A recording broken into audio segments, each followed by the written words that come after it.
बिस्मिल्लाहिर्रहमानिर्रहीम। इय्याक नअबुदु व इय्याक नस्तईन। तो गाइज़ आज मैं ना आज से फार्माकोलॉजी की जो है ना वो सीरीज़ वाइज इंशाल्लाह वीडियो अपलोड करना शुरू कर रहा हूँ। I know I am the laziest person in the world, मतलब कि मुझे रिक्वेस्ट आई थी कि जब मैंने वो माइक्रोबायोलॉजी की वीडियो बनाई, थैंक यू फॉर दैट कि आपका अच्छा रिस्पॉन्स आया। तो उसके बाद ही मुझे रिक्वेस्ट आई एक गर्ल्स की कि फार्मा की वीडियो क्यों नहीं बनी हुई अभी तक। तो मैंने कहा यार बनाएंगे, जितनी की मुझे आती है फार्मा ठीक है।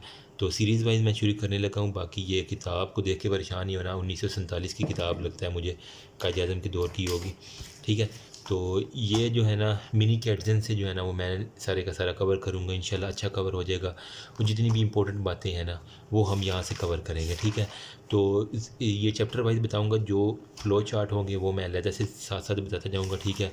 और कुछ ये स्टिकी नोट्स देखें, ये एक्सपायर हो चुके हैं अब तक, इनकी छोड़ें इस बात को। तो अभी हम जो है ना वो इंट्रोडक्शन थोड़ा सा देख लेते हैं, ठीक है, फार्मा का। और बिल्कुल छोटे छोटे चैप्टर्स हैं, मतलब कि आप ना 2-3 घंटे में अगर खुद भी पढ़ें ना तो 2-3 घंटे से ज़्यादा नहीं ये लेते। आसान आसान से हैं, बच्चों बच्चों वाली बातें हैं, शुरू वाले, ठीक है। तो मैं बुक से ही बता देता हूँ, ज़्यादा इतना एक्सप्लेन करने की क्या ज़रूरत है कि हम पेज हमें ज़ाया करते रहें, आपका टाइम भी ज़्यादा हो, ठीक है। तो फार्माकोलॉजी की बेसिकली क्या है कि जिससे कुछ भी ना आता हो उससे फार्मा की डेफिनेशन पूछ के भी ना पास किया जाता है। तो जिसे आप फार्माकोलॉजी की डेफिनेशन ना आती हो ना तो वो तो छुट्टी करें ना। ये है body of the knowledge concern with the action of the chemical on biological system, मतलब जो भी बायोलॉजिकल सिस्टम है उसके ऊपर केमिकल्स के जितने भी एक्शन है ना, और वो ह्यूमन बॉडी जो है ना उसके साथ जो नॉलेज है उसको हम फार्माकोलॉजी से रिलेट करते हैं। मेडिकल फार्माकोलॉजी में क्या area of the pharmacology concern with the use of chemicals in prevention और diagnosis treatment of the disease. आपने कहना है प्रिवेंशन, डायग्नोसिस और ट्रीटमेंट, इन 3 चीज़ों का जो है ना वो नाम आप फार्माकोलॉजी में लिखना है। मतलब अगर मैं यहाँ पे अगर इस तरह साथ साथ लिखते जाएंगे तो आपको आसान होगा। प्रिवेंशन मतलब पहले हमने तो जो है ना वो बचना है, उसके अलावा क्या करना है, फिर अब वो बीमारी होगी तो हमने क्या करना है, डायग्नोस करना है, ठीक है। डायग्नोसिस, उसके बाद क्या है, अब डायग्नोसिस हो गया तो उसका कोई इलाज भी तो करना है ना, तो क्या करेंगे आप, ट्रीटमेंट जो होता है ना। इस तीनों कैटेगरीज को अगर मैं किसी, यार ये मक्खी किधर से आ गई है मेरे रूम में, उल्लू की। Okay, treatment of the disease जो होता है ना वो करने को हम कहते हैं स्पेशली इन ह्यूमन जो है ना वो करना है। अब टॉक्सिकोलॉजी जो है ना वो फार्माकोलॉजी के कहने के आप ना कोई दुश्मन है।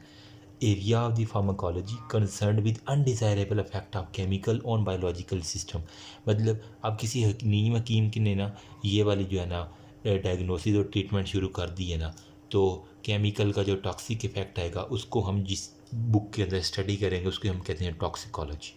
अब इसके अंदर क्या है, effect of chemical on biological system, जो भी हार्मफुल इफेक्ट है, जो भी टॉक्सिक इफेक्ट है वो। इसके बाद आपको 2 टर्मिनोलॉजीज देखने मिलेंगे, फार्माकोकाइनेटिक्स और डायनेमिक्स। हमेशा जो है ना वो कंफ्यूज करते हैं, पता नहीं क्यों करते हैं। आज मैं आपको बताता हूँ कि आपको सारी उम्र ये कंफ्यूज ना होगा, ठीक है। देखो, फार्माकोकाइनेटिक्स और डायनेमिक्स, डी में आ रहा है, डायनेमिक्स में डी आ रहा है, तो ये जो है ना वो ड्रग्स का सारा काम है, सिंपल वर्ड में। पहले मैं डायनेमिक्स का बताता हूँ, मतलब जो ड्रग जो है ना बॉडी के ऊपर एक्शन करती है ना, डी से डायनामिक्स, डी से ड्रग, ठीक है। यूँ याद कर लो, आपको सारी उम्र ना हो, डी से डायनामिक्स, डी से ड्रग। तो जो भी ड्रग ने हमारी बॉडी पे इफ़ेक्ट करना है, मैकेनिज्म ऑफ एक्शन, थेराप्यूटिक या टॉक्सिक इफेक्ट, कोई भी इसका इफेक्ट हो, उसको हम कहते हैं फार्माकोडायनेमिक्स। अब और फार्माकोकाइनेटिक्स क्या है, अब हमने जो गोली खा ली है, ठीक है, तो बॉडी ने उसके खिलाफ क्या रिस्पॉन्स शो किया है, वो उसको हम जिस बुक में स्टडी करते हैं ना, जिस ब्रांच में, उसको हम कहते हैं फार्माकोकाइनेटिक्स। डिस्क्राइब करना है effect of body on drugs, मतलब अब बॉडी का जो भी रिस्पॉन्स जो हो रहा है ना ड्रग्स के ऊपर, वो अब्जॉर्प्शन हो, सिक्रीशन हो या कुछ भी हो, वो हमें फार्माकोकाइनेटिक्स कहते हैं। देखो ये छोटा सा टेबल है, देखो इसमें इंट्रोडक्शन में सबसे पहले डेफिनेशन फार्माकोडायनेमिक्स में कहते हैं nature of drugs, receptor site और इनर्ट बाइंडिंग साइट, ये हम सारे के सारे आगे पढ़ेंगे। फार्माकोकाइनेटिक्स में हमने क्या पढ़ना है कि जो बॉडी ने एक्शन किया है ना, मतलब परमिबिलिटी किस तरह की है ड्रग्स की, हेनरिसन हेजलबर्ग इक्वेशन क्या है, डिस्ट्रीब्यूशन क्या है और एलिमिनेशन क्या है। अब उसने डिस्ट्रीब्यूट होकर उसको निकालना भी है तो ना वो सारे के सारे। अच्छा, नई बुक के एडिशन में देखो इस तरह कुछ करके था कि इंट्रोडक्शन जो था ना वो नेचर ऑफ ड्रग्स में फार्माकोडायनेमिक्स और काइनेटिक्स, डायनामिक रिसेप्टर और रिसेप्टर साइट्स थी, और इनर्ट बाइंडिंग साइट्स थी, मतलब जो वेले बाइंडिंग साइट है, कोई काम कार नहीं, दुश्मन अनाज के वही है। फार्माकोकाइनेटिक्स में क्या आना है, मूवमेंट ऑफ द ड्रग्स, मतलब जो भी बॉडी के अंदर आ रही है मूवमेंट की, ड्रग्स एब्जॉर्प्शन और डिस्ट्रीब्यूशन, मेटाबॉलिज्म और एलिमिनेशन। अच्छा, उसके बाद वो कह रहा है ड्रग डेवलपमेंट एंड रेगुलेशन में क्या आता है। ठीक है, अब इसके अंदर जो है सेफ्टी और एफिकेसी जो होता है ना वो होती है एनिमल के ऊपर, हम जो है ना वो टेस्ट करते हैं, फिर उसके बाद क्लिनिकल ट्रायल्स होते हैं, फिर पेटेंट एंड जेनरिक ड्रग्स जो है ना वो वजूद के अंदर आती हैं। तो ये सारे के सारे स्टेप्स हैं जो हमने ड्रग्स की डेवलपमेंट के लिए करने हैं। उसके बाद वो कहते हैं नेचर ऑफ ड्रग्स क्या है। ठीक है, नेचर ऑफ ड्रग्स में क्या है, ये बेसिकली हमने इसके अंदर देखना है कि वो इसकी इनेंशियोमर्स, मतलब इसकी आइसोमर्स क्या हैं, 100 फोल्ड क्या हैं। इसके अंदर आपने ना सिंपली जब भी नेचर ऑफ ड्रग्स आए तो आपने दो बातें लिख देनी है। साइज़ और मालिकुलर वेट के ऊपर नेचर एक तो डिपेंड कर रही है, एक मिनट अब ठीक है, साइज़ और मालिकुलर वेट के ऊपर नेचर डिपेंड कर रही है। नंबर 2, ड्रग्स रिसेप्टर बॉन्ड के ऊपर।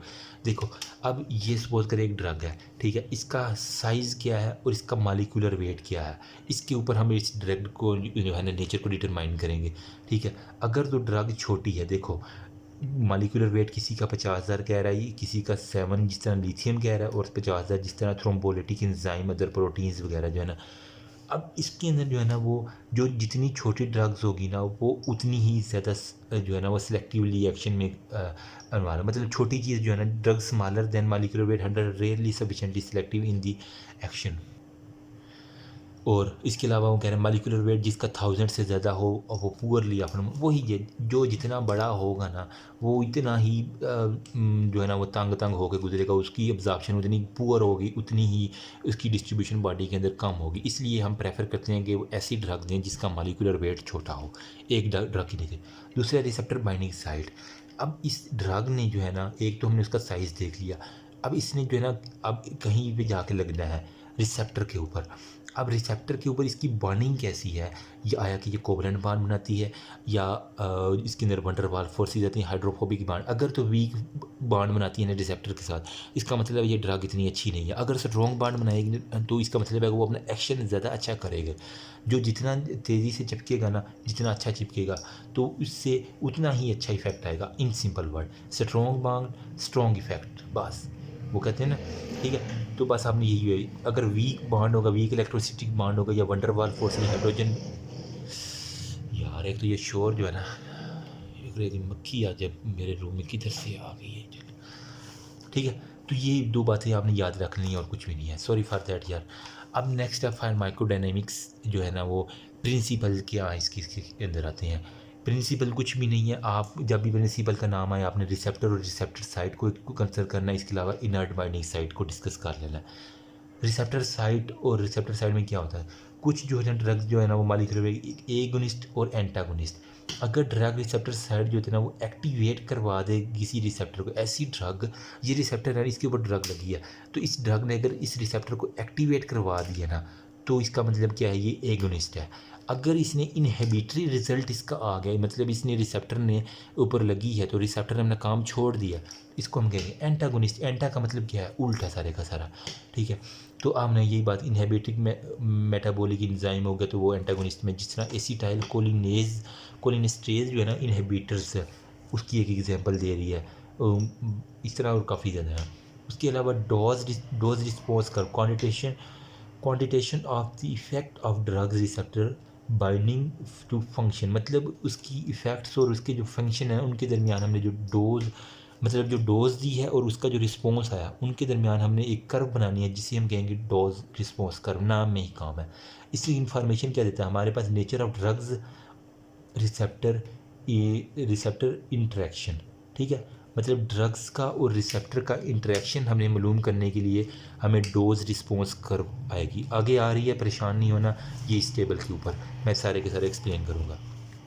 उसके अलावा वो कह रहा है कि ये फ्यू ड्रग्स जो एंजाइम थ्रोम्बोलिटिक एंजाइम डिजॉल्व करते हैं, प्लेग्रोलिटीज हो गया विच मेटाबोलाइज करता है यूरिक एसिड को। Drug don't act on endogenous receptor but on endogenous substrate molecule. बस एक बात ये देख लेनी है कि वो जो अंदर जो होती है ना एंडोजीनियस रिसेप्टर उसके ऊपर नहीं करता, लेकिन जो सबस्ट्रेट होते हैं ना उसके ऊपर वगैरह है ड्रग्स जो है ना वो एक्टिव कर देती हैं। कौन सी, जो ये थ्रोम्बोलिटिक ड्रग्स होती हैं ना, पैक्लोटाइकेज जो होते हैं ना, इस तरह करके। इनर्ट बाइंडिंग साइट क्या है, इंपॉर्टेंट है, इसको थोड़ा सा समझ लें। Most drug molecule much smaller than their receptor. ठीक है। Specific action receptor molecule can often be identified, ये तो उसने सिंपल बात कह दी ना। Such area turn receptor site in addition drug bind to the other non regulating molecule in the body without producing any desirable effect. मतलब drugs जो है ना वो ऐसी साइट के ऊपर जाके चिपक जाती हैं जहाँ पे कोई एक्शन नहीं होना, मतलब वेले लोग बैठे हुए उनके साथ जाकर ड्रग्स ने हाथ मिला लिए, ना किसी ने कोई काम करना। तो ऐसी जो जगह होती है ना, जो फजूल की जो होते हैं ना, उन्हें हम कहते हैं इनर्ट बाइंडिंग साइट। अब इसके अंदर क्या आएगा, simply play important role buffering. ये इसका एक फ़ायदा भी ये है कि अगर हमें ड्रग्स ज़्यादा खा रहे हैं तो उन जगहों पे जाके लग जाएगी, जिसकी वजह से हमारे पास बफरिंग इफेक्ट आ जाएगा। मतलब हमारे पास कुछ ना कुछ मेंटेनेंस हो सकती है ड्रग्स की ओवर होने से। डायरेक्टली कंसंट्रेशन में ड्राइव करते हैं एल्ब्यूमिन एंड ओरोस्माइड जो होते हैं ना, as alpha 1 acid glycoprotein are two important plasma protein with drug binding capacity. मतलब इनके पास ड्रग बाइंडिंग कैपेसिटी ज़्यादा है एल्ब्यूमिन में, और ओरोस्माइड मुकाइड जो है ना अल्फा ग्लाइकोप्रोटीन के पास वो कह रहा है कि ज़्यादा सिग्निफिकेंट ड्रग बाइंडिंग जो है ना वो कैपेसिटी होती है। बस यही बात आपने। उसके बाद ये जो टेबल आपको नज़र आना है high yield term to learn, इसके अंदर मैं जल्दी से बता दूँ यार, मेरी इतनी स्पीड क्यों स्लो है। ड्रग्स क्या है basically subset that act on biological system. उसके अलावा क्या कह रहा है, केमिकल मॉलिक्यूलर लेवल और एंड देयर फंक्शन, इसके ऊपर सारे का सारा वो कर रहा है। ड्रग्स रिसेप्टर में क्या था, मॉलिक्यूलर कंपोनेंट है बॉडी। मतलब ड्रग्स की ये डेफिनेशन है ना, कोई सब्सटेंस जो है ना बायोलॉजिकल सिस्टम के ऊपर जो है ना वो केमिकल लेवल पे और उसके फंक्शन को चेंज करते हैं, उसे हम ड्रग कहते हैं। ड्रग्स रिसेप्टर की हैं जिसके ऊपर जो है ना वो ड्रग ला के लगती है। डिस्ट्रीब्यूशन फेस और एलिमिनेशन फेस, ये दो इंपॉर्टेंट बातें हैं शॉर्ट क्वेश्चन की। डिस्ट्रीब्यूशन में फेज में क्या होता है, ड्रग्स जो है ना मूवमेंट आती है side of administration to the tissue. हमने जहाँ से खाई है वहाँ से टिश्यू तक जा रही है, इसे हम कहते हैं डिस्ट्रीब्यूट हो रही है, ठीक है। अब हमने एलिमिनेशन फेज में क्या है, the phase of drug in activation removal of from the body by metabolism. मतलब रिमूव करने को एलिमिनेशन फेज, वो जो मतलब हमने मुंह से खाई है ना, तो स्टमक के अंदर के स्टमक से जो है ना वो ब्लड के अंदर ब्लड से जो है ना वो लीवर और बहुत सारे जो होते हैं टिश्यू तक पहुंच गई है ना, तो इसे हम कहेंगे डिस्ट्रीब्यूशन फेज। मतलब तकसीम हुई है ड्रग। उसके बाद जो है ना अब उसने अपना काम शाम कर लिया, जो एक्स्ट्रा चीज़ है ना उसको निकालना भी है ना, तो उसको निकालने का जो अमल है ना, वहाँ से टिश्यू से लेके लीवर से डिटॉक्सिफिकेशन होकर यूरिन से या फिसी से जिस तरह भी निकालनी है ना, तो उसे हम कहेंगे एलिमिनेशन पे। एंडोसाइटोसिस बच्चे को पता है, बताने की ज़रूरत नहीं है कि अंदर कोई चीज़ खा लेना, ठीक है।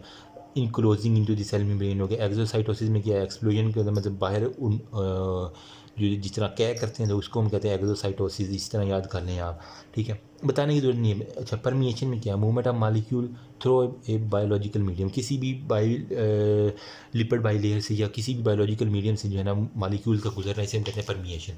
फार्माकोडायनामिक्स जो है ना, वो मैंने कहा था कि एक्शन ऑफ ड्रग्स होता है डी से डायनामिक्स, डी से ड्रग्स का जितना भी एक्शन है ना रिसेप्टर के ऊपर, रिसेप्टर डोज फेनोमिना के ऊपर, मैकेनिज्म ऑफ थेरेप्यूटिक और टॉक्सिक एक्शन। वो फार्माकोकाइनेटिक्स में क्या है, जो बॉडी ने शो करना है एक्शन, जो ड्रग्स हमने खाई है, absorption, elimination, distribution, metabolism, elimination, वो सारे का सारा आपने करना।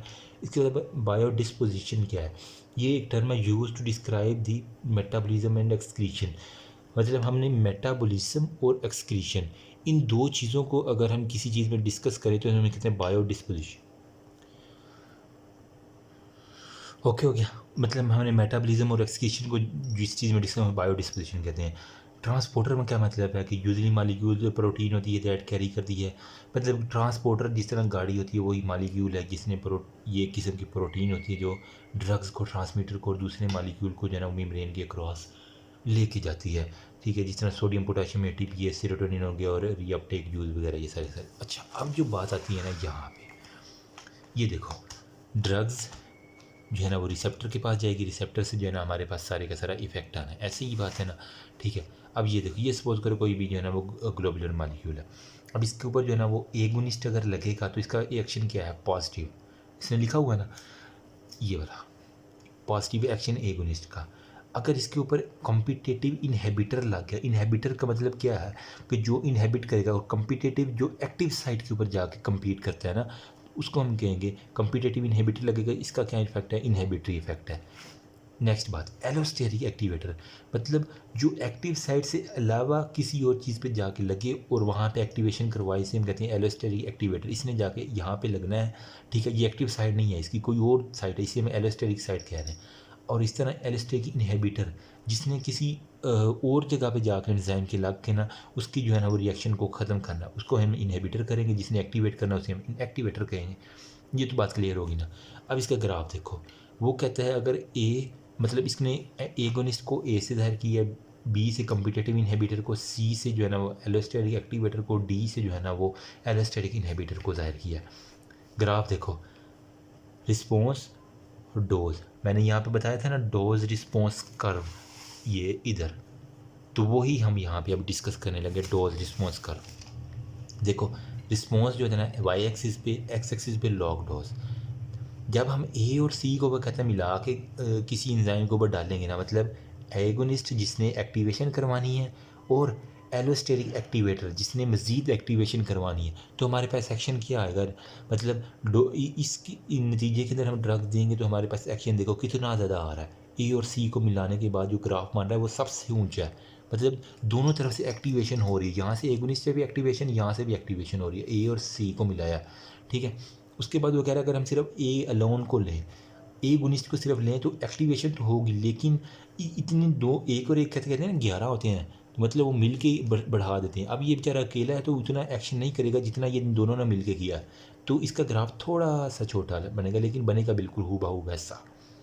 उसके बाद वो कह रहा है ए और बी को हमने अगर मिलाया, ए और बी को हमने मिला दिया, मतलब एक तरफ एगोनिस्ट डाला, दूसरी तरफ इनहिबिटर डाल दिया, मतलब कि दोनों मुखालफ जो है ना दुश्मनों को आपस में मिला दिया, तो क्या होगा, हमारे पास रिस्पॉन्स तो आना है। एगोनिस्ट क्योंकि थोड़ा सा ताकतवर भी है, अपना रौब तो दिखाएगा, तो लेकिन वो थोड़ा सा लेट आएगा, वहाँ तक नो डाउट ए तक पहुँच जाएगा, लेकिन वो लेट पहुँचेगा, लड़ेगा मरेगा, ठीक है। इस वजह से थोड़ा सा यहाँ देखो, यहाँ से शुरू हो रहा है, ये देखो ये लेट शुरू हो रहा है, यहाँ पे जाके शुरू हो रहा है, तो देखो थोड़ा सा लेट उसका गर्व आएगा। उसके बाद वो कह रहा है ए और डी अगर हम मिला दें, एगोनिस्ट को और एलोस्टेरिक इनहिबिटर को मिला दें, तो आप खुद सोचें कि अगर एलोस्टेरिक इनहिबिटर यहाँ पे लगेगा तो इसका जो ग्लोबुलर स्ट्रक्चर है वही चेंज हो जाएगा ना, तो क्या करे, वो ग्लोबुलर स्ट्रक्चर चेंज होगा, वो थोड़ा बहुत एक्शन करके वैसे ही उसने सुस्त हो जाना, ए बेशक जितना मर्जी एगोनिस्ट है, जब स्ट्रक्चर ही उसकी बंदे की नहीं रही तो वो काम थोड़ा बहुत ही करेगा, ज़्यादा तो नहीं कर पाएगा। तो देखो ग्राफ बिल्कुल छोटा सा ए और डी, छोटू सा ग्राफ आपके पास आ गया। तो ये सारी की सारी कहानी जो है ना उसने इस पैराग्राफ के अंदर लिखी हुई है, जिसे ना समझा वो पढ़ ले। नेक्स्ट मैं फार्माकोकाइनेटिक्स प्रिंसिपल डिस्कस कर रहा हूँ। इसके अंदर वो बेसिकली कुछ नहीं कह रहा कि जो बॉडी ने करना है इंपॉर्टेंट यू क्यू है, ये देखो मैंने यूनिवर्सिटी क्वेश्चन देखा, ये रैशनल डोजिंग है, ये आप देख लेंगे movement of drug in the body, मतलब हमने काइनेटिक्स के अंदर जो है ना, मतलब हरकत है ना, हरकत में बरकत है, तो सारी movement of drug in the body जो है ना हमने देखनी है जीआईटी ट्रैक से, ठीक है, और ब्रेन तक किस तरह जा रही है। सबसे पहले देखें परमिएशन जो है ना, वो इसके जो स्टेप्स आप मैं पहले बता देता हूँ। मूवमेंट ऑफ ड्रग कैसे, पहले सबसे पहले परमिएशन है, नंबर 2 पे हमारे पास आ जाएगा फिक्स ला, ठीक है, और नंबर 3 पे water and lipid solubility of drugs. ये सारे के सारे किस कैटेगरीज में है, मूवमेंट ऑफ द ड्रग्स में। मतलब हमने अगर मूवमेंट करवानी है तो हमें देखना होगा कि उसकी परमिएशन कैसी हो रही है, तुम तो साइड पे हो गया, ठीक है, उसकी परमिएशन कैसी हो रही है। उसके बाद एक लॉ आता है डिफ्यूजन का, वो डिफ्यूज़ कैसे होता है, फिक्स लॉ इंतहाई इंपॉर्टेंट है। उसके बाद उसकी सोलुबिलिटी किस तरह की हो रही है वो देखनी है। अगर हम देखें परमिएशन की, तो परमिएशन जो है ना वो बेसिकली 2 तरह की है। एक होता है, इसके अंदर क्या होता है, परमिएशन बेसिकली है क्या, वो कहता है कि मूवमेंट ऑफ दी ड्रग, ठीक है, drug molecule into and with in the biological environment, मतलब परमिएट करने को सारे का नाम को उसने आम जुबान में लिखा है परमिएशन, ईजी हो गया। अब इस परमिएशन के अंदर वो क्या है, एक्वस डिफ्यूजन। देखो एक्वस डिफ्यूजन क्या है, movement of molecule through watery extra cellular intra cellular space, मतलब एक्वस से नाम याद है H2O, तो जितने भी एक्वस पोर है ना उसके अंदर से जो है ना वो मूवमेंट मालिक्यूल हो रही है ना, उसे हम कहते हैं एक्वस डिफ्यूजन। अब स्मॉल वाटर फील्ड पोर जो होते हैं ना वो क्या करते हैं, परमिट करते हैं, पर पानी को ही रास्ता देता है ना, तो इस तरह है वो स्मॉल प्रोटीन भी उसके साथ आ जाएंगे जो भी एक्स्ट्रा सेलुलर स्पेस के अंदर आ जाएंगी। अच्छा, द पैसिव प्रोसेस जो है ना वो गवर्न बाय फिक्स लॉ, ये जो है ना एक्वस डिफ्यूजन ये क्या कर रही है, वो कहते हैं फिक्स लॉ को ओबे करती है। फिक्स लॉ हम डिस्कस करते हैं, फिर इसके ऊपर दोबारा हम आएंगे। वो क्या कहता है कि कैपेलरीज जो होते हैं ना वो in the brain testis and some other organ like aquaporin, जो हमारा दिमाग है, हमारे टेस्टिस हैं और कुछ और आर्गन है, उनके अंदर वो कहता है पोज नहीं होते, तो क्या है these tissue are less expose to some drugs. इस वजह से जो हमें टेस्टिस के लिए दवाई देनी है, जो दिमाग के लिए दवाई देनी है ना, उनके अंदर हमें देखना होगा कि वो ड्रग्स जो है ना वो वाटर सोलूबल ना हो, बल्कि कौन सी हो, लिपिड सोलूबल, क्योंकि टेस्टिस का काम थोड़ा सा स्टीराइड से रिलेटेड आ जाता है ना, नाम में काम आपको कुछ ना कुछ आइडिया हो रहा है। ब्रेन का काम क्या है, घी वाली चीज़ें, तली हुई चीज़ें खाने का दिल करता है, तो इस यहाँ से याद करने की आप वो एक्वस पोर्स उसके अंदर काम होते हैं। लिपिड डिफ्यूजन क्या है? लिपिड डिफ्यूजन बेसिकली क्या है? एक पैसिव प्रोसेस है, ठीक है, passive movement of molecule through the membrane and other structure. मतलब लिपिड के जितने भी स्ट्रक्चर हैं वो लिपिड लिपिड को करेगा, लाइक जो है ना वो अपनी जैसे चीज़ों को करेगा, और प्रोसेस को ये भी फिक्स लॉ को ओबे करता है। देखो अब हाँ ठीक है। उसके बाद वो कह रहा है कि transport of the special carrier हो गया, drugs don't readily diffuse through the membrane हो गई। ये कहानी सारी आपने पढ़ी हुई है, एफएससी से लेके अब तक पढ़ते आ रहे हैं, ठीक है।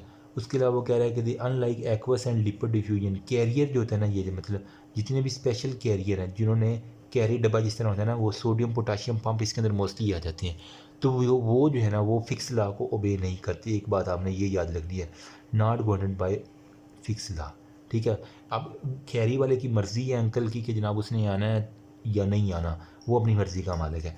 वो कैपेसिटी जो है ना उसकी लिमिटेड होती है, ठीक है, एक कैरी में कितने को बंदे आ जाएंगे, लिमिटेड कैपेसिटी होती है, वो उतने ही ले जाए।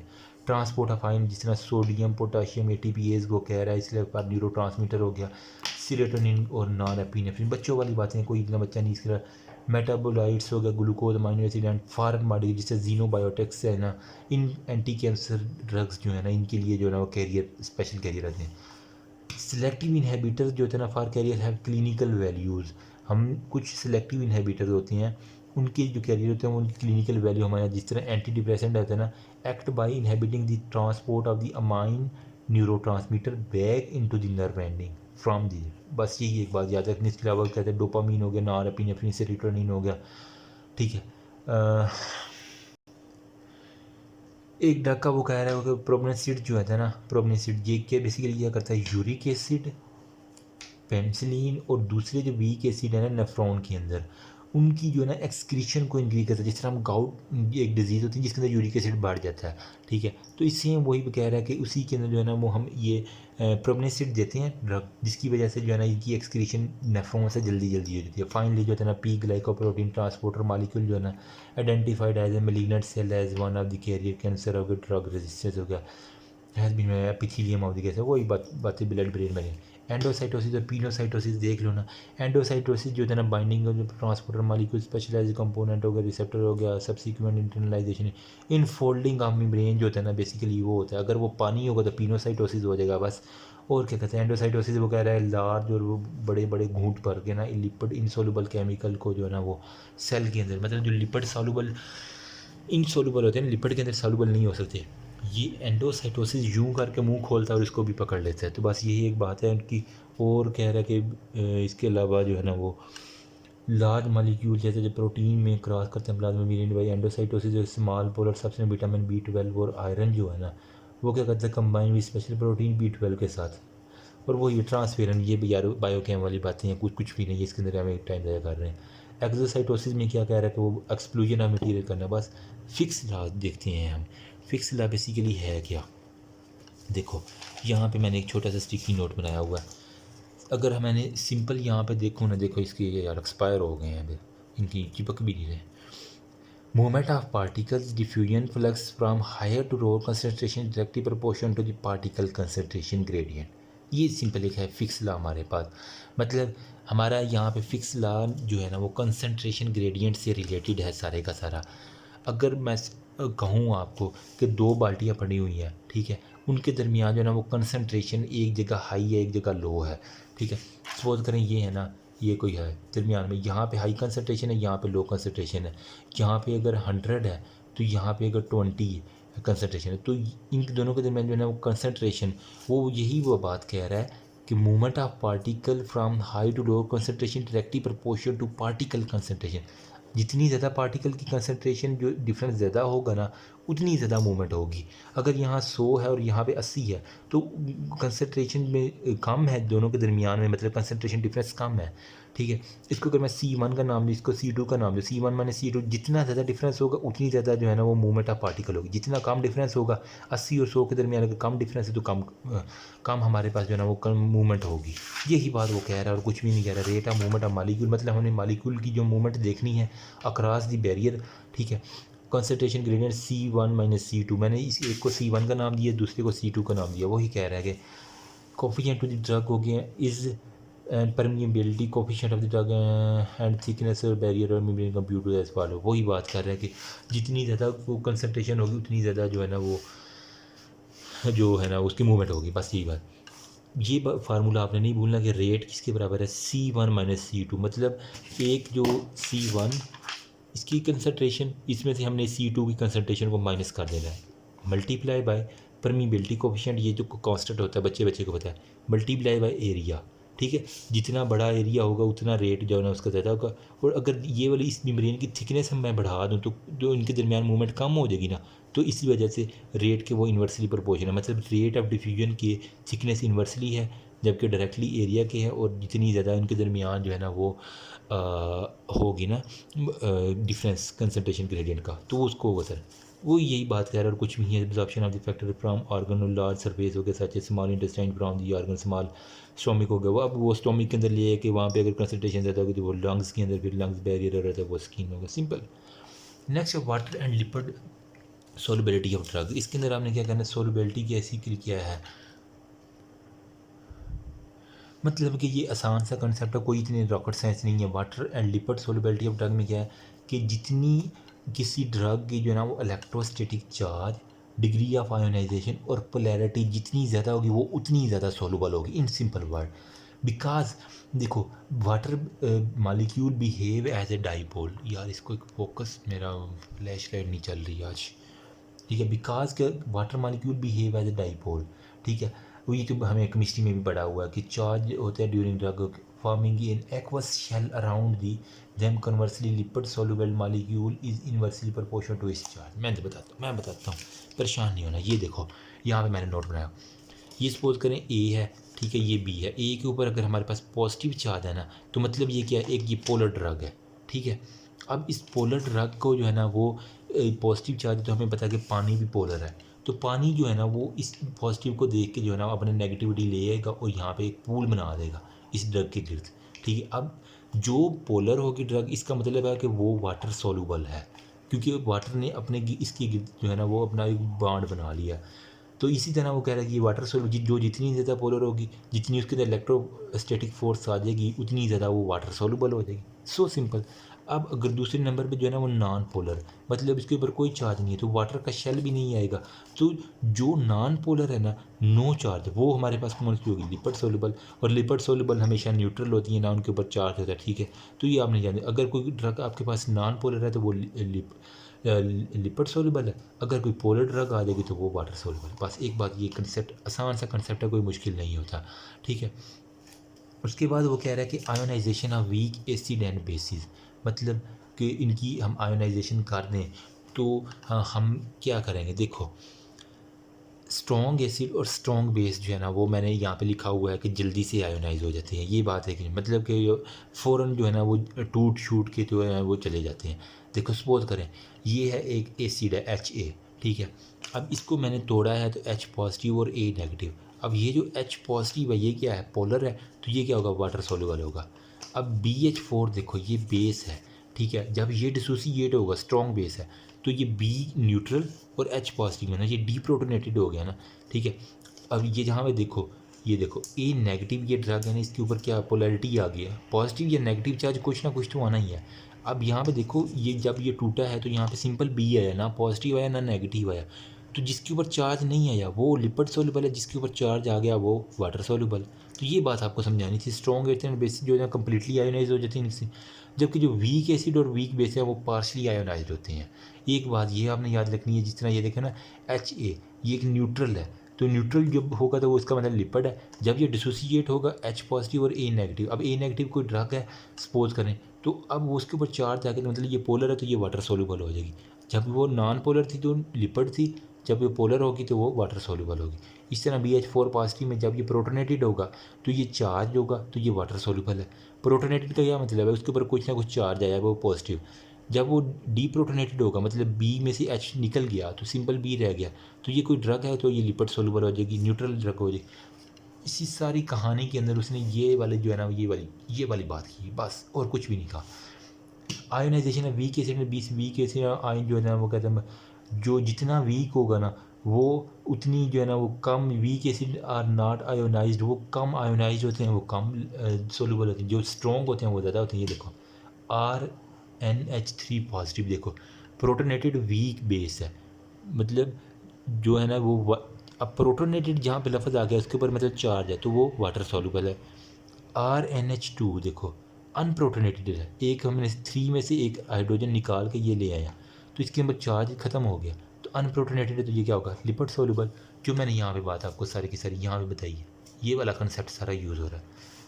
देखो ये अब ये है ना प्रोटोनेटेड वीक एसिड, इसके ऊपर हाइड्रोजन आया हुआ है तो ये क्या है, अनचार्ज है, ठीक है। मतलब अब इसके ऊपर चार्ज कोई भी नहीं है, ना पॉजिटिव है ना नेगेटिव, न्यूट्रल है तो लिपिड सॉल्युबल है।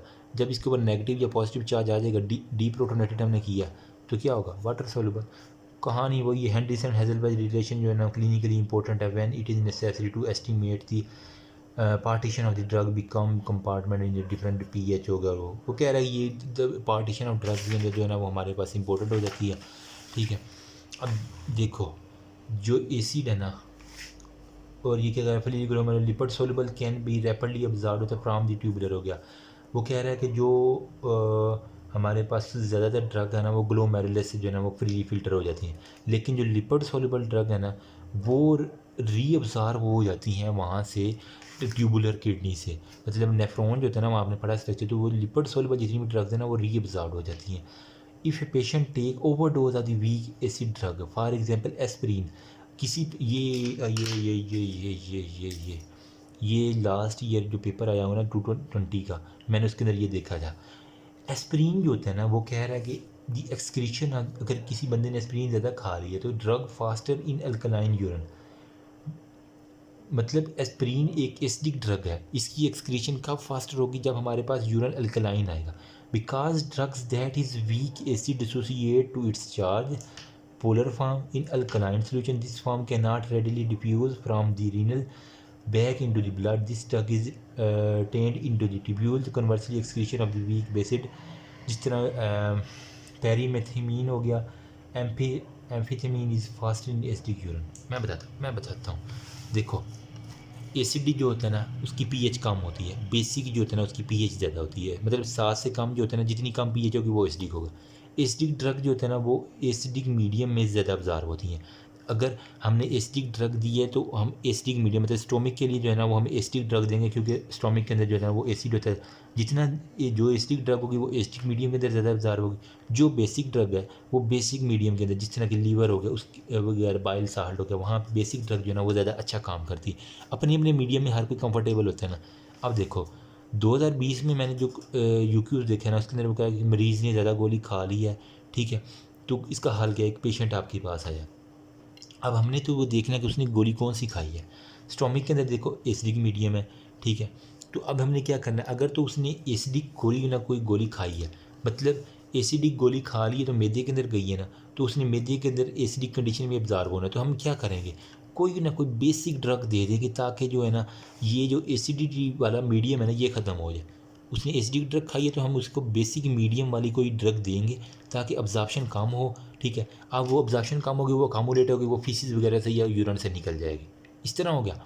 अब अगर उसने बेसिक कोई ड्रग खा के आया है तो क्या इसका हल है, बेसिक के अंदर ज़्यादा अब्जॉर्ब होता है, बेसिक एसिडिक के अंदर कम अब्जॉर्ब होता है। अगर उसने बेसिक ड्रग खा ली है तो हम उसको एसिडिक मीडियम फ़ौरन से देंगे, ओवरडोज खा ली ना बेसिक की, तो हम एसिडिक मीडियम उसका करके ना तो उस ड्रग की अब्जॉर्प्शन को रोक देंगे, मतलब उसका मीडियम चेंज कर देंगे, अपोजिट मीडियम में क्रैश आएगा और वो ड्रग अकामुलेट हो जाएगी, तो क्या होगा, तो इससे एसिड ड्रग जो है ना वो दे दो। अगर उसने बेसिक खा लिया तो एसिड ड्रग दे दो जिसकी वजह से ब्लॉक करेगा अब्जॉर्प्शन को और वो एक्सक्रीट हो जाएगा फीसिस से, यूरिन से।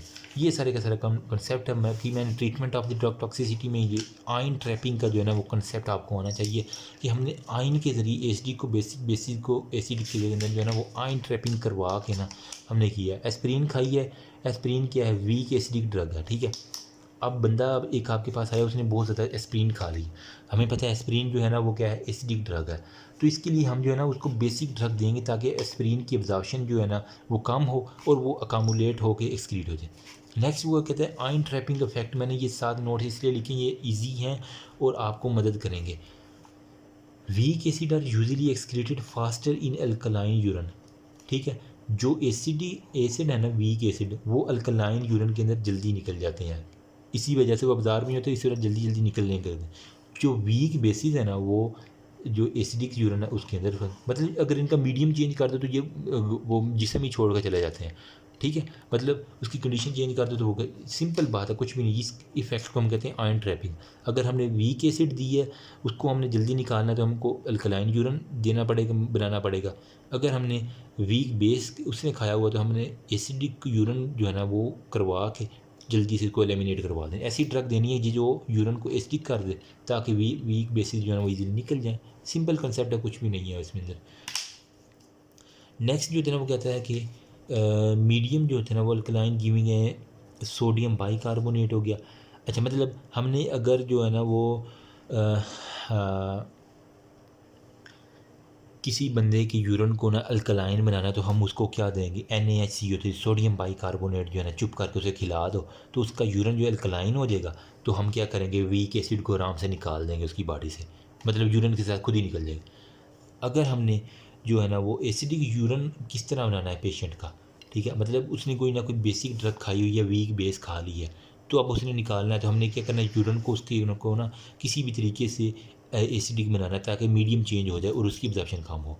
NH4Cl, मतलब अमोनियम क्लोराइड, उसको खिला देना चुप करके आपने, उसने कहा चुप करके खा लो, तुमने बेसिक खाई हुई है, तो ये एसिडिक जाकर क्लैश करेंगी और तुम्हारी जिस्म से ये सारे का सारा बेस निकल जाएगा।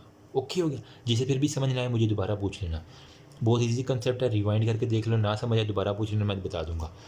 अल्कलाइन यूरिन में क्या होता है, acidic drug is more ionised, okay, वो टूट फूट जाते, सो लिपिड इनसोल्युबल होता है, नो रीअब्जॉर्प्शन। अल्कलाइन यूरिन के अंदर जो एसिडिक ड्रग है ना वो टूट फूट का शिकार होती है, मतलब डीप्रोटोनेटेड हो जाती है, ठीक है, मतलब वो अपनी वो खूबी नहीं रख पाती एसिडिक वाली, जिसकी वजह से वो लिपिड इनसोल्युबल हो जाती है। अब लिपिड इनसोल्युबल है तो वो ग्लोमेरुलस से रीफिल्टर भी नहीं होगी। हमने कहा था कि जो लिपिड सोल्युबल ड्रग हैं वो ईजीली अब्जॉर्ब हो जाती है। यहाँ पे वो एसिड अल्कलाइन यूरिन के अंदर एसिडिक ड्रग टूट गई है, तो लिपिड इनसोल्युबल होगी, तो इसकी रीअब्जॉर्प्शन भी नहीं होगी ग्लोमेर। तो इसका हल क्या है, यूरिन से निकलना ही है भाई, निकलना ही है, निकालो इसको। सो एसिड ड्रग जो है ना वो क्या करती है, ओवरडोज अगर हमने ले लिया तो alkalinization of the urine is introduce. वही बात कर रहा है कि हमने एसिड ड्रग, अगर उसने जो पॉइजन खा लिया ना एसिड ड्रग का, तो उसका यूरिन को चुप करके हमने क्या बनाना है, अल्कलाइन। किस तरह, सोडियम बाइकार्बोनेट दे के अल्कलाइन यूरिन बना देना है आपने। वही है, एस्पिरिन खा ली तो बारबिचुरेट हो गया, NaHCO थी, so increase pH, rapid elimination. PH increase कर दो तो बेसिक ड्रग भी निकल जानी है, एसिड ड्रग निकल जानी है। अब उसके बाद acidification of urine can be use to accelerate the excretion of basic drug. वही बात कर रहा है, बेसिक ड्रग को निकालने के लिए हमें यूरिन को एसिडिफिकेशन करनी है, उसको एसिडिक बनाना होगा। जिस तरह के एम्फीथामीन जो होता है ना वो एक ड्रग है जो इसको सारे का सारा काम करने, एसिडिफिकेशन ऑफ द यूरिन करती है, ठीक है। ए से एसिडिफिकेशन, ए से एम्फीथामीन, ओके हो गया।